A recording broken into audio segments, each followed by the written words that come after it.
Hello and welcome again to Conscious TV. I'm Iain McNay and our guest today is Claudio Naranjo. And Claudio is someone whose name has come up consistently over the years as someone who's had a great influence on people that had influence on me in my life.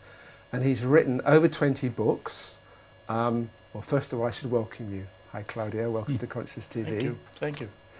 He's written over 20 books. For my research, I've looked through some of them. The Way of Silence, Healing Civilization, and there's two that are not available now. One on the Enneatype structures from the Enneagram, and the Psychology of Meditation, which he co-wrote many years ago.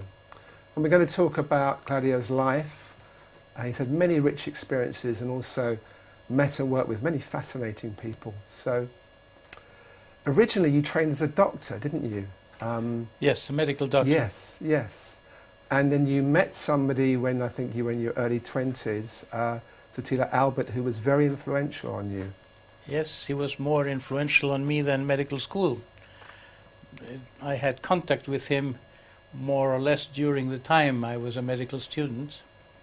And if I look back, certainly it was the most important influence of my early life and perhaps of my whole life, even though I have been a thirsty seeker. I've sought in many directions, and some teachers brought me to levels of experience that were more dramatic. But with Totila Albert, I feel as if I were a graft or he were a graft in my life tree. Something like when some people speak of a spiritual father. So what attracted you to him in the first place?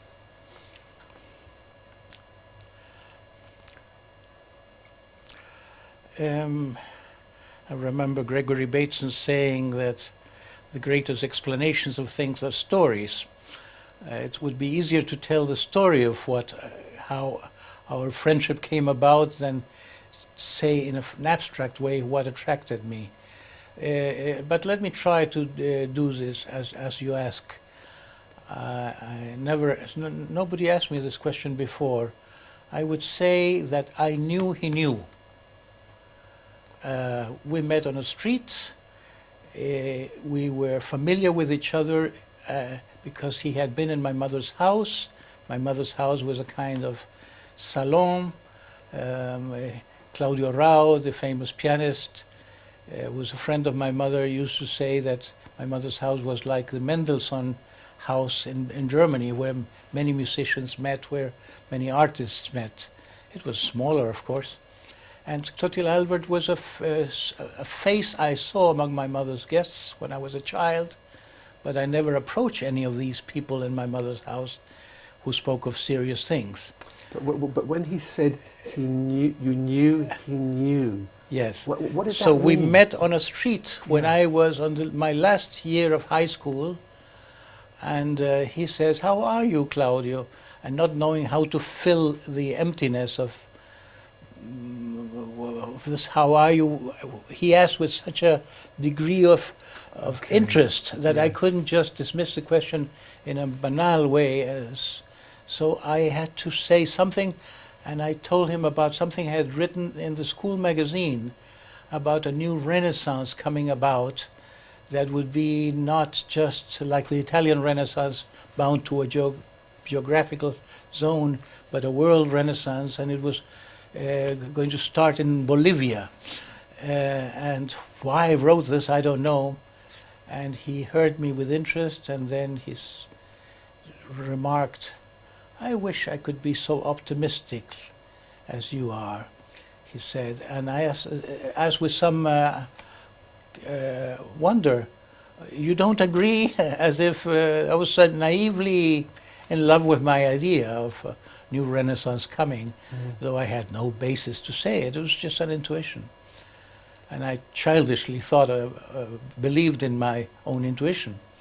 And he says, "I think we are in great trouble. We may even destroy ourselves." And this was in the late 40s, probably, when I was still in my last year of school. And when he said this, I knew this is a person I want to learn from, because he knows firsthand. He knows what he's saying. From experience. Even though he was talking about the world being in trouble and great danger of self-destruction. And this was a new idea to me, and I trusted him. Because I should learn something from this man. Yeah. And what form did that teaching take? It was more his initiative than mine.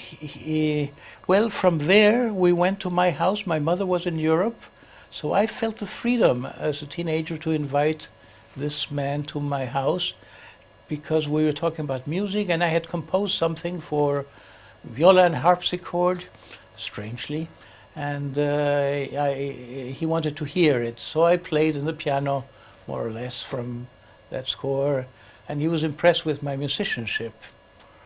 And I think that was part of the glue that brought our friendship to the next stage. But it was he who took the initiative of calling me on the phone a couple of times to ask how I was. And then at the end of the first medical school year, I had typhoid fever. I had to be in bed for 40 days, the famous quarantine. And he came to see me, and he brought me a book of poetry he had written in Spanish. He was not so fluent in Spanish as in German. And I felt in the form of the poetry, there was something like the organic form of plants. It was not formal poetry. There was one was a spreading out like a triangle, and on the opposite side of on the next page, which completed the poem, it was a symmetrical triangle. And there was an interplay between sound and visual form that I trusted as a fruit of a higher inspiration. And I was reading Kabbalah in those days, during that quarantine, and there was an echo between what I was half understanding about the tree of life in the Kabbalah and what he wrote. It was a fuzzy understanding, but there was a kind of mutual reinforcement of these two things that were mysteries to me. So I would say this prompted me to wanting to know more through him, and I started to pump him for wisdom. I remember when I read Plato's Symposium, there's a remark about Apollodorus, who says he follows Socrates, tries to learn even with the way he ties his sandals, and I felt this is how I feel about my friendship with Totila. I'm absorbing something. I don't know exactly what it is. I would ask him questions. I would not understand very well many of the things he responded, but something changed in me over time. I ripened. And he had many friends in the other worlds. I would say he was a close friend of Nietzsche. He was a close friend of Beethoven, a close friend of Goethe, of people he had read or heard, and come to feel as soul brothers to such a degree that the way he talked about them made them seem like people in his family, and they slowly seeped into my own inner world as if they were also my family. It is as if he bequeathed me an inheritance of influences, enlarged my inner world. And obviously there was this thirst inside you. There was this, because you were very receptive to him. He had undergone the great journey of all times, the journey of the quest without teachers.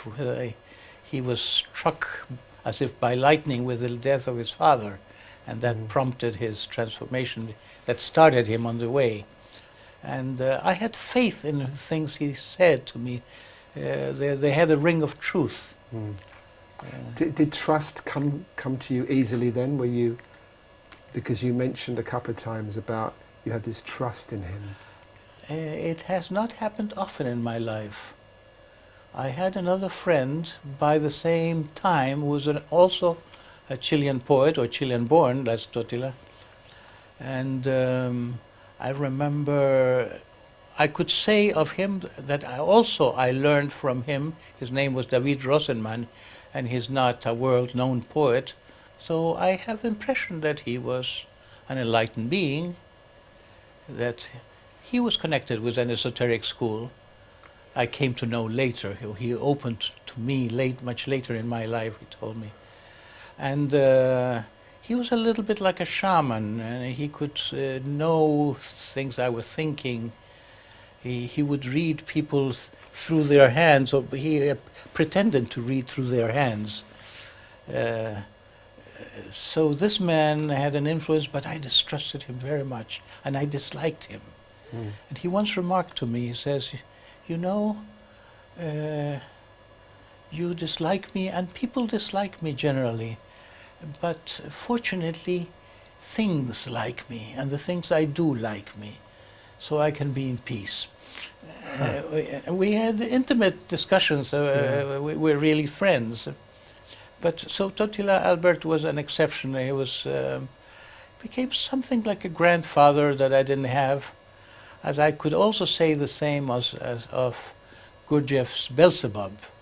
Beelzebub, as he tells his grandson of his adventures, he also seeped into my life as a being more than the things he says in his many pages. But didn't you find it very hard to read that? I found it very hard, and I kept going like the donkey after the carrot, because he always promises that in the next page you'll get it, on the next page or the next chapter, and I kept going on with a vague sense that as I was frustrated in finding the answer to what he was offering, or to the carrot would lead me on and on, but I was getting something, and in retrospect I have the impression I was getting an impact of his being, of Gurdjieff's being projected through Beelzebub. Okay, so I know that you quite quickly got disillusioned with medicine, especially the way that medicine was taught and practiced, and then you moved to Berkeley in California a few years later, and that was a very much significant time for you, wasn't it? Yes.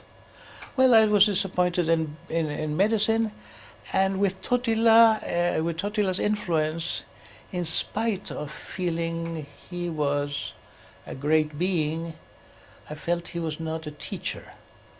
I was wanting to meet somebody like Gurdjieff. I had this image of what a teacher can be, somebody who can kick you into the next step, somebody who can tell you not to go this way, not to be this way. And Totila was always loving, always. I never felt there was anything wrong in me, in his company, and I felt. I remember saying he was like somebody who sings from the other shore, but he's not a boatman. I want a boatman, somebody, or a repairman. So someone's going to direct you somehow and be a little bit forceful. And challenge me. Challenge you, okay. And I met that in Fritz Pearls. Okay, so I know when you first went to Berkeley, you did, I think, a Zen course with Suzuki Roshi. I think that was your initiation into meditation, I think. I started meditating, Zen meditation, but in parallel, I started to attend workshops whenever it was possible with Fritz Pearls. And Fritz Pearls was also like a Zen master, like the ones in the books that would not tell you just to sit, but would kick you into enlightenment, or say very challenging things, or dismiss you. And I just want to go back a little bit, because I was doing my research. There was quite a fascinating story about how you met Carlos Castaneda before he wrote any of his books, before he was famous. Somebody introduced you to him and said, you two guys should meet, you'd get on. Yes. And I think you drove to Esalen together, Carlos drove you. Yes. And then you knocked at the door, and the person that opened the door was Fritz Pearls, which is an incredible start. Yeah, the real start of that story is that the man called Michael Harner, head of anthropology of the Lowy Anthropological Museum in campus, once called me and said, I would like you to meet another shaman's apprentice here, or sorcerer's apprentice, he said. And he brought me together with Carlos Castaneda and proposed that the three of us come to Esalen and do a workshop on shamanism. Okay. And so we came as teachers to, as apprentices of shamanism, who had something to. Carlos had not written his first book yet, and I had the how do you say, challenging experience of having Fritz in my audience, as I was talking about shamanism, and Fritz was a very argumentative person, polemical. Yeah. But it was all very filled with synchronies, and it was very remarkable that as when Carlos and I, after 4 hours driving, were about to knock at the door of what's called the big house in Esalen, the door opened by itself because it was Fritz coming out in that very moment. Yeah. So he introduced himself. I'm Fritz Pearls, and I had read his book, the book of the 50s. I had given lectures inspired in that book, even in Chile. So I made the silly question any tourist can ask, or a cocktail party question, have you written anything new? And he gave me a very interesting answer. He says, I am not, I don't have much compassion for humankind. Something of that sort. That's a strange answer, actually. Like, as if implying, on the one hand, don't think that I'm a good person or a kind person, but saying at the same time, the only valid reason to write is if you have compassion. Mm. I don't write for show, I don't write for intellectual performance, I'm not part of the academic game. It was all blended into that response, and that interests me very much. I know at that time, or roughly that time, you were experimenting with LSD and ecstasy. They were both legal then. What kind of influence did they have on you to start with? Well, ecstasy I introduced later.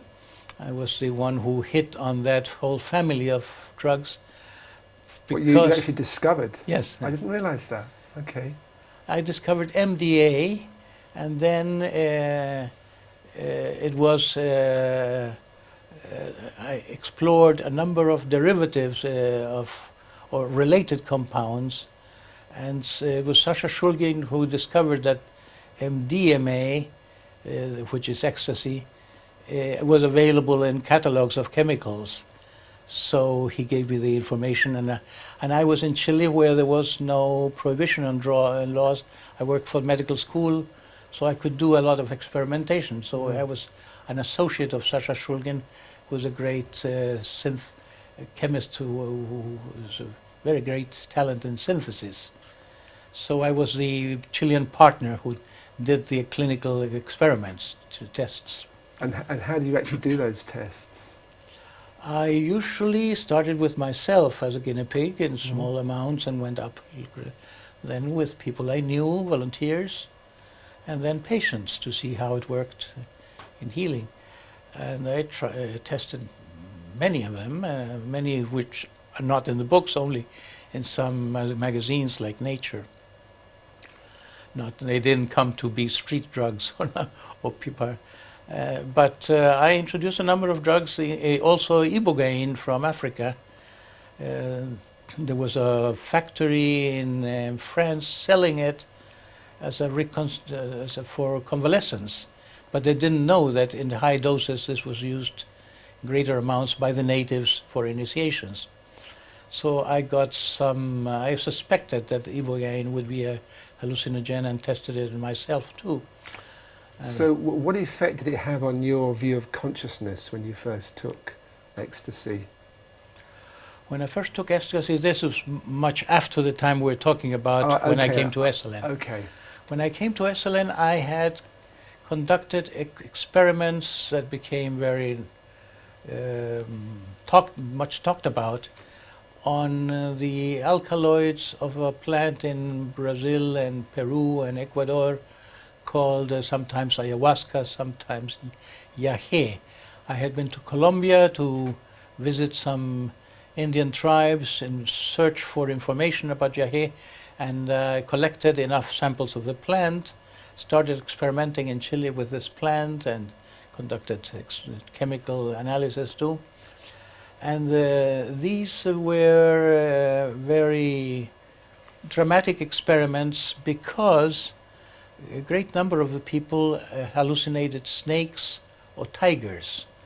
And this was not influenced by my telling them this came from the tropics or that it was used in Indian cultures. I was only telling them, my volunteers, telling them this is extract from a plant we want to experiment on. But I gave no information whatsoever. But the visions that they reported were comparable to the visions of the natives in Colombia. So it was very intriguing. Is there a case of telepathy from the Indians, or is it a demonstration of the collective unconscious? Or how can this be explained, that the imagery of the Indians is in the imagery of my volunteers that have nothing to do? It was certainly a demonstration that it's not a cultural artifact, that Indians have these visions because they are taught or they are told that they're expected to have them. And what was your view at the time of what was happening? I was intrigued by it. I was inclined to think that there are certain experiences that are naturally translated in images, and that these could be regarded experiences of our reptilian brain, of a very primitive instinctive brain, just like the Kundalini experience, which is also symbolized naturally or visualized sometimes in connection with snakes or a snake. So my take on it was that this is an artificial trigger of the Kundalini experience. So going back to Fritz Pearls, what did you feel you really got from working with Fritz Pearls? Nobody has asked me this question again in such a long life. I got more honest. I got to be more daring. I remember those years in his workshops. I was a better seeker than ever before or after, perhaps. To the extent I was willing to let go of everything but my impulse to go forward and be guided, let myself be guided by him. There was even a point where I overdid it, and he says, I'm not interested in corpses. Like I said to him, I'm ready to be open like somebody who is before a surgeon. And he saw that was a corpse-like attitude, be too passive. He wanted me to take more initiative. He was a genius of therapy in interaction, but the word therapy gets to be too small. It's as if he knew what's missing and what's like a Zen master knows whether to ring the bell for you to leave because you haven't given a satisfactory answer. He would be dismissive if you're off.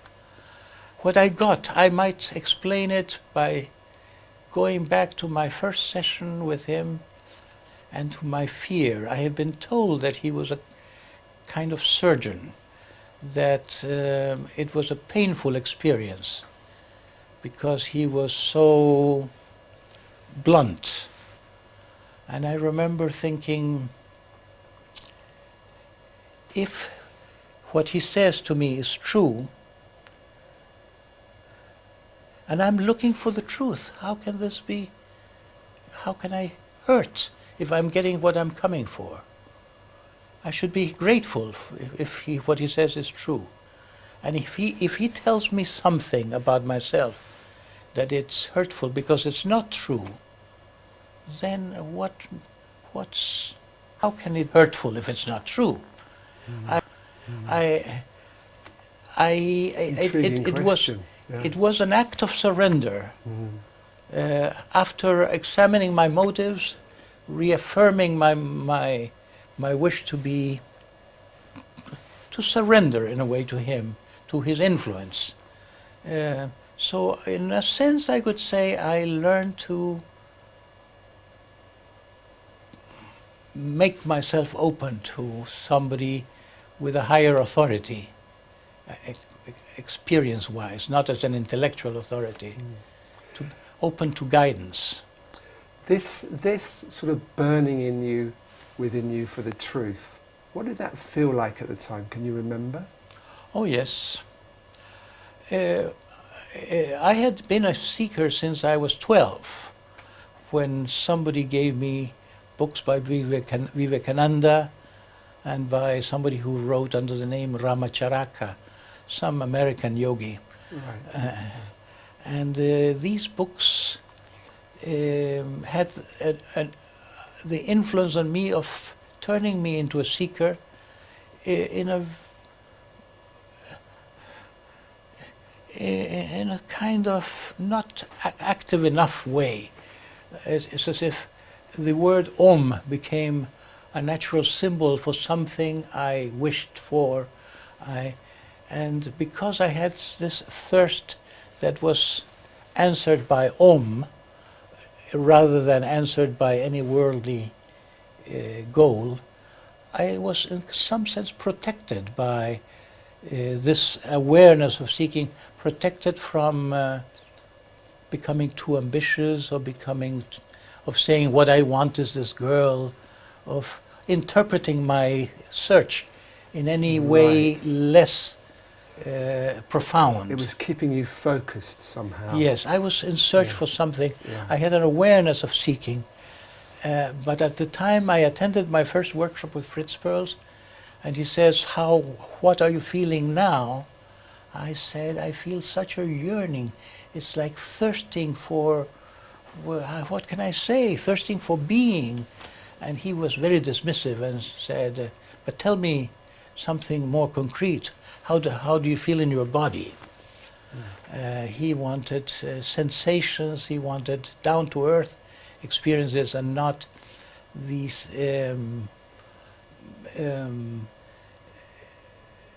spiritual interpretations of experience from his point of view. So I had a kind of rejection from him as an opening. Yeah. But I do remember the feeling in answer to your question. Yes. How did it feel? It's like a thirst. Yeah. Dissatisfaction as an emptiness. So it was an emptiness you felt. Yes, an emptiness and a Yes. hope that this emptiness Yeah. could be filled with. For a long time I thought it would be filled with some kind of knowledge. And then I went to medical school thinking scientific knowledge would fill it, and I was disappointed in that. But then there was a kind of higher knowledge that I was seeking, and Fritz Pearls would not reinforce that. He thought I needed to know something more basic about me, to know what I was standing on, or what my down-to-earth experience Yes. was. Yeah.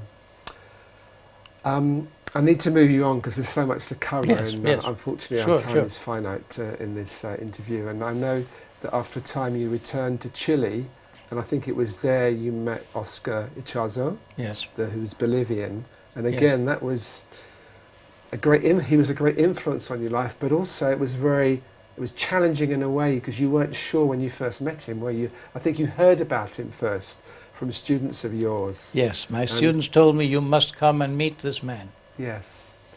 And there was a sense that when the people are ready, the teacher appears. I left a group without a head when I came back to Berkeley. I had started a group on some work, Yes. and this emptiness came and was filled with visits from Ichazo, who was living in Bolivia at the time. He was a Bolivian. Yes. And they recommended I come down And they said extraordinary things about him. And when he first received me in the house he was occupying in Santiago, he was very polite. Come this way, doctor, sit down, please. I'm sorry I'm not wearing a tie. He would, he was apparently, I felt he was playing a role. And I disdained him from the beginning. Excessively polite, excessively conventional. He didn't command admiration from me. And as time went on, I saw he was not reliable. And he seemed to be intentionally showing me he was not reliable. But there was something else there, wasn't there, that was very strong for you? There were two things. One is he was my connection to the mysterious school behind Gurdjieff. He was the only person I knew who claimed to be in contact with that mother school. So you feel he'd been to the same mother school as Gurdjieff? Not only did I feel, but there were some confirmations. Okay. The confirmation of different nature. Once he told me Gurdjieff was, yes, he was in the court. What do you mean the court? And he said, the court of the bees. And I said, the Sarmoni. Ah, you know about the Sarmoni. Yes, that's where I come from. So there were moments of confirmation in private conversation. He once told me a story very much like the one told by Gurdjieff in his autobiographic book, Meetings with Remarkable Men, when he crosses blindfolded a high bridge. The same story.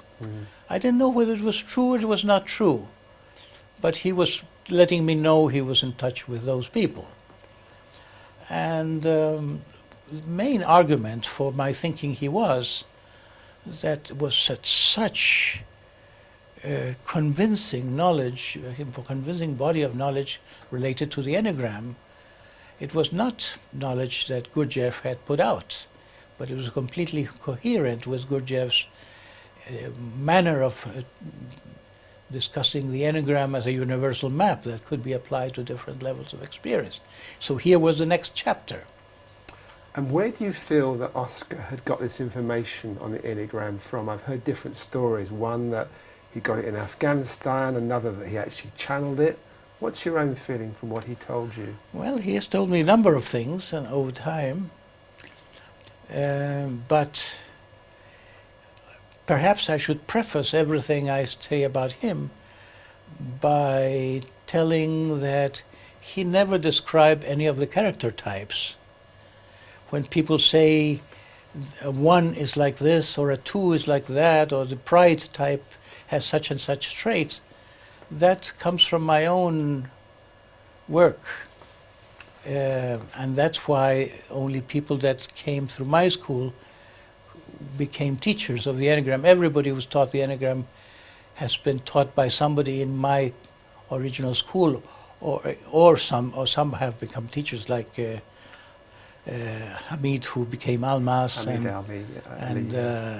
Sandy Mandelbaum, who became Sandra Maitri. Yes, yeah.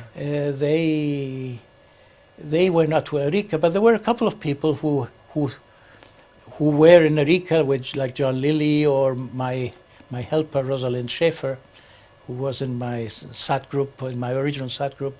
She had been in Erika, and she was amazed how she was hearing for the first time descriptions of the characters that Oscar had never produced. Yeah. And this is what people took notes about and transmitted to people outside our group, even though there had been a commitment that this was for. The image I'm getting is that you took a basic map that you had from Oscar and you filled it in lots of details. And as Oscar said, I have been trained as a seed individual many times, that his function was to be a seed individual.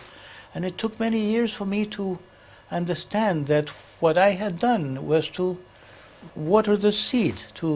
I had cultivated the seed, and everything that emerged from my work was of that sort, fleshing in the skeleton of the skeletal information or the schemes he passed on.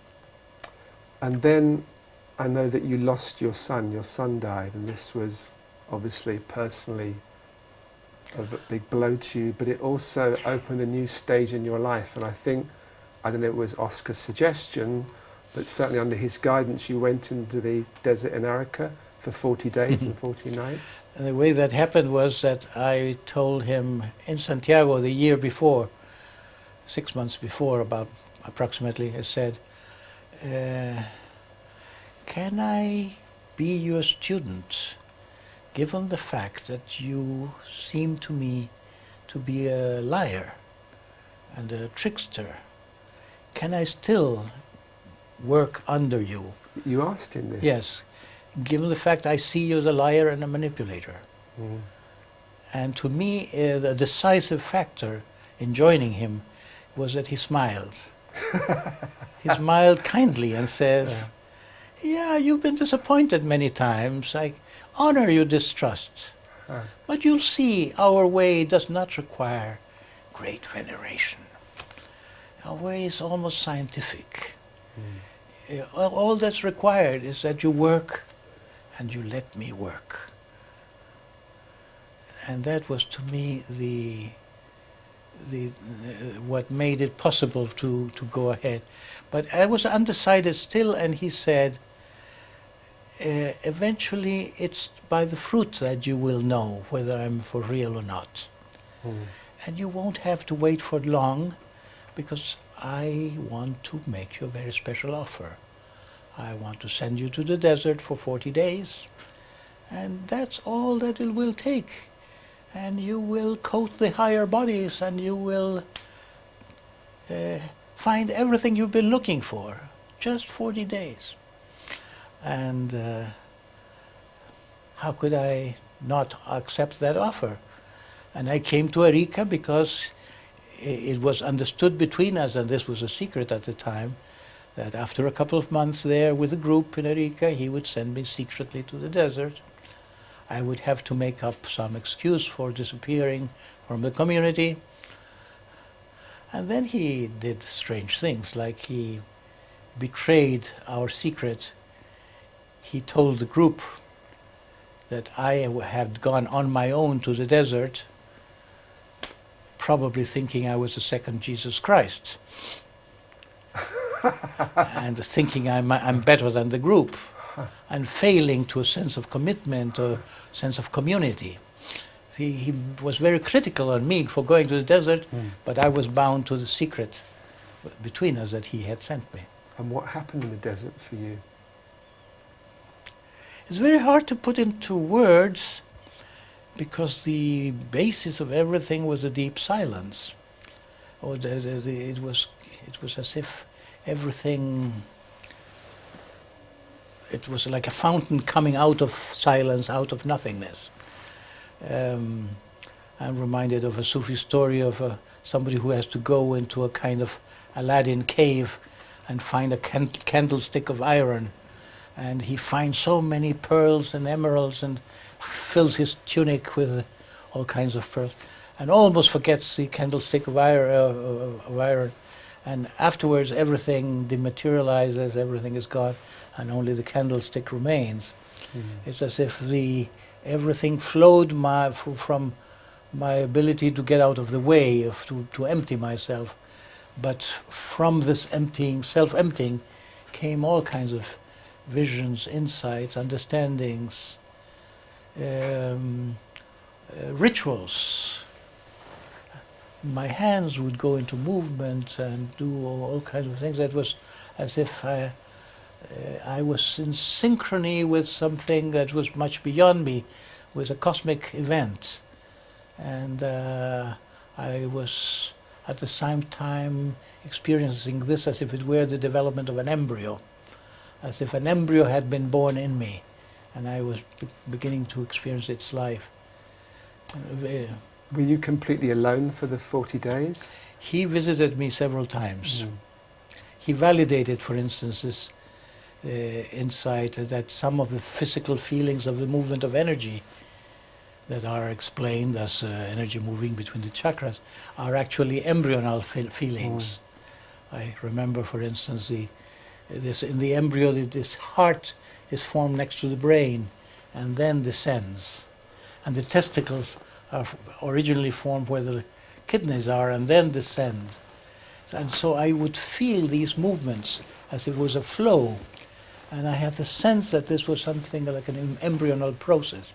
And I remember telling him, and he said, yes, you discovered it's like the Columbus egg. I never thought of it, but that's it. Yeah. And so he would validate my experiences and tell me that I was going through something that he had gone through, and that it had been a great event in the school, as if for a Westerner to experience this. Somehow it went beyond the previous generation level of experience. There was a kind of prophetic feel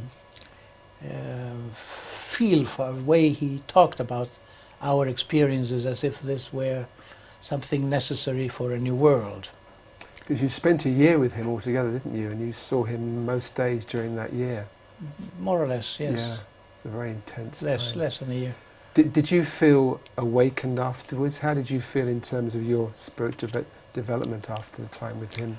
It was as if I could switch into another level of my mind. I was not continuously there, but in meditation I could go into a deeper self, in contact with a deeper self than I had known before. And from there I looked on my ordinary life as very pitiful, as if from expanded awareness I felt as if I had no arms and no legs, no voice. If I talked, it was my old self speaking, and I didn't feel good about myself. It was as if having a higher self meant that my ordinary self became lower than ever. And this was a factor of growth or purification or a stimulus for growth. So there's still a process in a way going on? No, not in the same way. There was a time of when I felt I was going up and up. This preceded for several months, and I had a kind of full birth experience.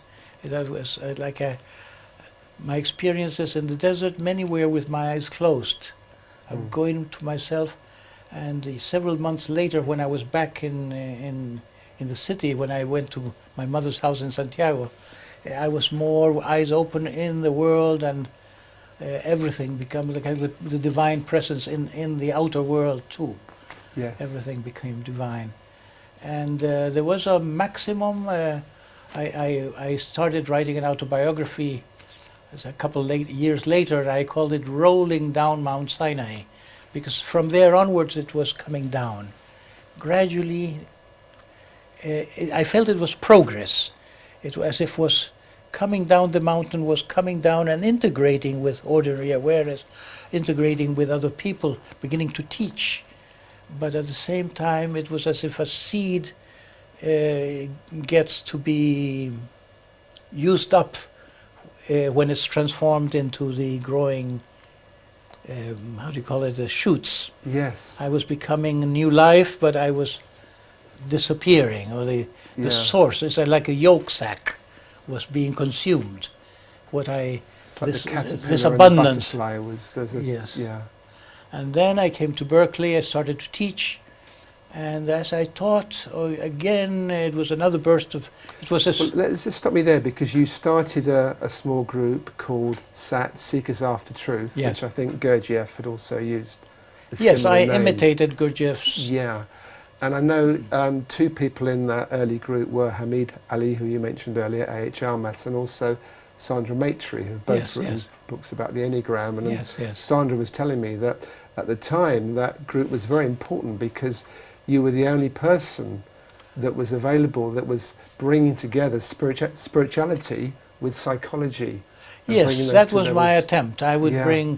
I wanted to integrate what I learned from Shah and Oscar together with Buddhism and with psychotherapy. So it was a Yeah. tall order, it was a high aspiration.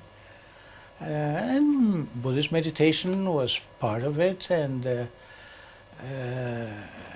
psychological exercises that I try to make many of the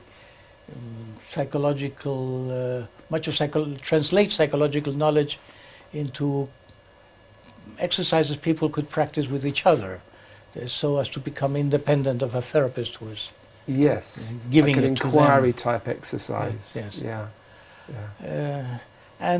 But then I was also feeling I was losing it. There was a kind of friction with the group, using up energy, and I felt I was as if I was using up my reserves, and I tried to compensate by meditating more. I became a kind of hermit at home while I was not with the group. I was meditating all the time, as if going back to my life in the desert, trying to not lose altitude, trying to go against this descent.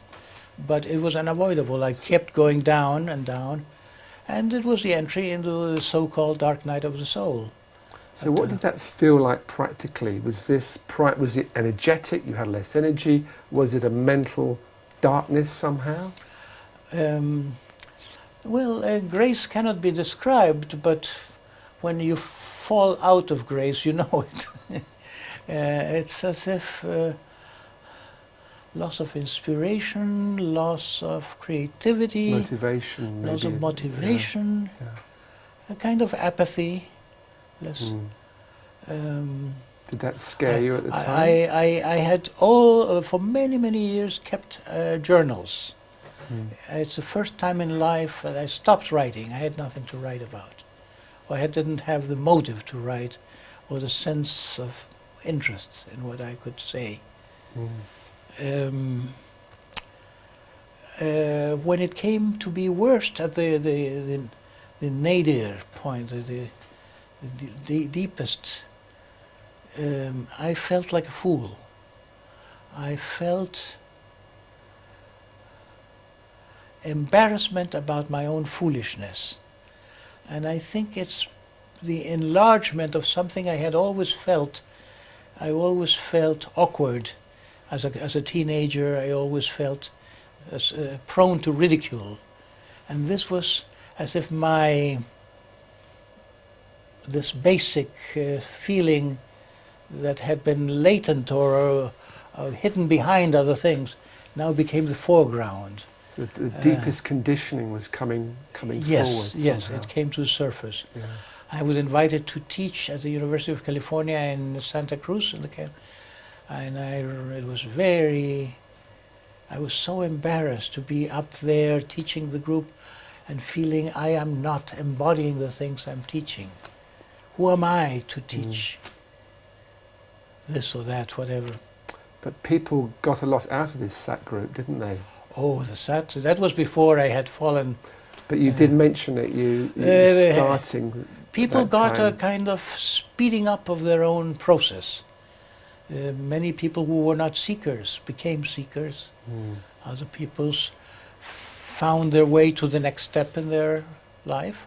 They found, some people went into Tibetan Buddhism, other people went into the Bob Hoffman work, other people became therapists and tried to help others. You were a real catalyst at the time. I was a weren't you? very strong catalyst. Yeah. And in some sense it was not something I was doing. It was more like Totila Albert said of his poetry. He never knew what he would write, but his hand moved as if by itself. Much of what now is in the Enneagram literature came to me by automatic writing. That also happened to me.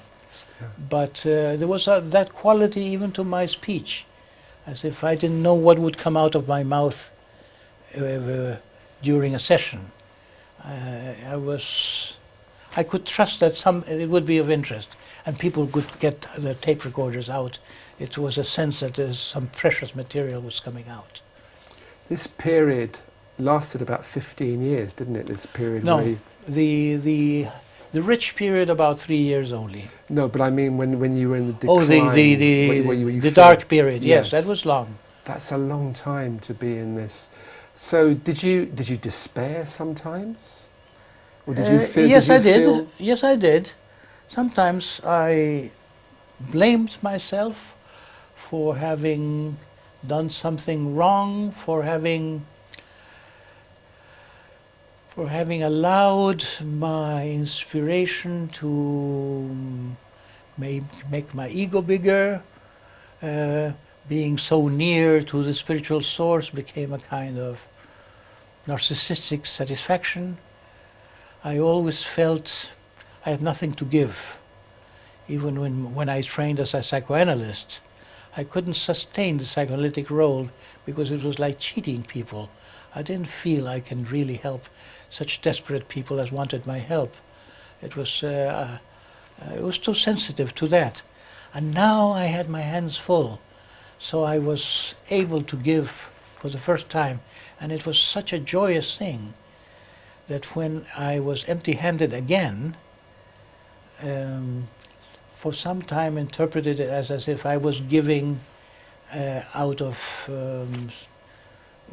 personal satisfaction. Finally I am somebody, I have something to give. There was an ego contamination. Then I came to appreciate that it was also a gift to be, for the grace to be taken away. I was learning to be empty-handed. I was learning to become poor. So there was somehow an acceptance that was evolving. It was a full training. Yeah, it's 15 And of years. course I kept reading things and knowing that the Sufis know very well this process as a time of expansion and a time of contraction. And time of contraction is a blessing. I read St. John of the Cross, how St. John of the Cross says that when we enter the dark night, it's as if it's not like breastfeeding any longer. We don't feel the abundance of which is like breastfeeding, but because we need to learn to eat solid food and chew and walk with our own legs and not be carried on mother's arms. So now you're teaching again. You're in London to do some teaching this coming weekend. And Well, I've been teaching for the last 20 years or so. I started what I started in Berkeley and then dropped and closed down. Then this was reborn in Spain in the late 80s as a SAT programs in Europe, and I've been doing that for a long time. And during the last 10 years or so, I've become especially interested in getting teachers go through this program, because I feel that if teachers get this transformative experience, they will pass it on more to their students through society, not just like psychologists I've been working with before and psychotherapists. They help a few patients, but they don't make such a dent on society. So I've become more sensitive to the world and more interested in doing something about the world. yes. And I have a feeling that SAT is like a missing link in a process of changing education or changing other institutions. Yes, we need to finish in a couple of minutes. One thing you said to me on the phone last night when we were talking was, when I asked you how you felt these days, you said you felt a taste of abundance. Yes. I thought that was lovely. Yes, I used the phrase some minutes ago, I've been a thirsty seeker. Yeah. Very thirsty, always seeking, almost to the point of despair, over-seeking, like not minding earthly affairs very well, because the seeking impulse has been so strong. And now I cannot say I'm a seeker, I'm a waiter. You're a waiter. I'm somebody who's going with the stream and knowing that the stream is very near the time, the place where it comes into the ocean. I can smell the ocean. Thank you, Claudio, very much for coming in and talking to us at Conscious TV. I think you've been incredibly honest, and I really appreciate that. And your life has been very rich and had wonderful experiences. Thank you. And thank you again for watching Conscious TV. I'm just going to hold up a couple of Claudio's books that are currently available. Healing Civilization and The Way of Silence. He has another 18 books or so there's plenty to seek out if you want. And I hope to see you again soon on Conscious TV. Goodbye.